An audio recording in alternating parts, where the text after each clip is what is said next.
عرب نے مل کے 3 دفعہ اسرائیل سے جنگ لڑی ہے, تینوں جنگوں میں شکست ہوئی ہے, اور وجہ شکست کی یہ ہے کہ پیچھے امریکہ سپورٹ کر رہا ہے, کیونکہ اسرائیل سے لڑنے کا مطلب ہے کہ امریکہ سے لڑائی, اس وجہ سے شکست ہو جاتی ہے. وہ 3 دفعہ لڑ کے بیٹھ چکے ہیں, کیا کریں ہم. ہونا یہ چاہیے اگر تھوڑا سا بارڈر کھول دیں نا تو پوری دنیا کے مسلمان پیدل ہی اسرائیل کو فتح کر کے آ سکتے ہیں.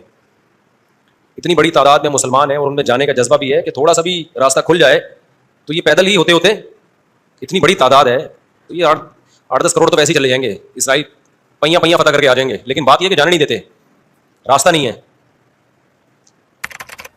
کیونکہ اگر مصر راستہ دیتا ہے نا, تھوڑا سا بھی راستہ کھولتا ہے, تو پہلے اسی بیس پہ اسرائیل مصر پہ اٹیک کر کے اس کے علاقے لے چکا ہے کہ مصر نے راستہ کھولا ہوا تھا مجاہدین کے لیے, تو اس بیس پہ اسرائیل نے آدھا مصر پہ قبضہ کر لیا.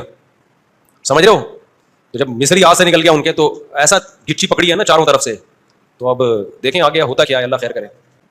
دیکھو ایسی لڑائی جس سے اگلی دفعہ اس سے بھی جائیں, یہ تو کوئی بھی دنیا میں عقل مند اس کا مشورہ نہیں دے گا نا. دیکھو مسئلے کا اگر حل سامنے نہ آ رہا ہو تو غلط حل کی طرف نہیں جانا چاہیے, یہ ذہن میں رکھیں. ایک آدمی بندوق لے کے آپ کو کہہ رہا ہے جیب میں جو کچھ ہے نکال دو, آپ کہیں میں تو نہیں دوں گا لیکن مسئلے کا حل بتاؤ, تو ہم کہیں گے اگر تمہاری جیب میں میزائل پڑا ہوا ہے تو وہ مسئلے کا حل ہے, اگر وہ نہیں ہے تو موبائل پکڑا دو اور پتلی گلی سے نکل لو. تو ایسا کام کرنا جس سے لینے کے دینے پڑ جائیں وہ تو نہیں حل ہے نا. تو ایسے موقع پہ دعائیں, اور کیا ہے, بد دعائیں, دشمن کے خلاف بد دعائیں. کسی کے پاس راستہ ہے جانے کا تو جائے, 100 دفعہ جائے, اناؤنس کرے کہ یہ راستہ ہے, یہ یہاں سے نکل آیا راستہ, تو سب پہنچ جائیں گے. ایک چیز اصولی طور پہ یاد رکھیں, جو چیز اختیار میں ہے اس میں انسان کمی نہ کرے, جو اختیار میں نہیں ہے اس کے بارے میں سوچے نہیں. اس سے ٹینشن کے سوا کچھ بھی حاصل نہیں ہوتا.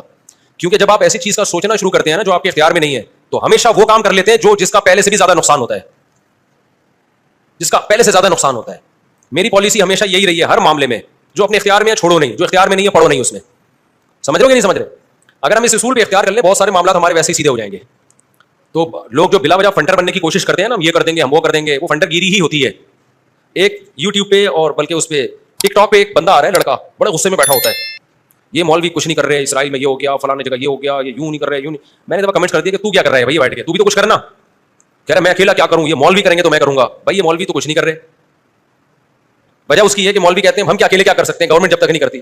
تو جو دلیل مولوی دے رہے ہیں وہی دلیل آپ بھی دے رہے ہو کہ یہ مولوی چونکہ نہیں کر رہے تو میں اکیلا کیا کر سکتا ہوں. تو بات یہ کر آپ بھی نہیں رہے.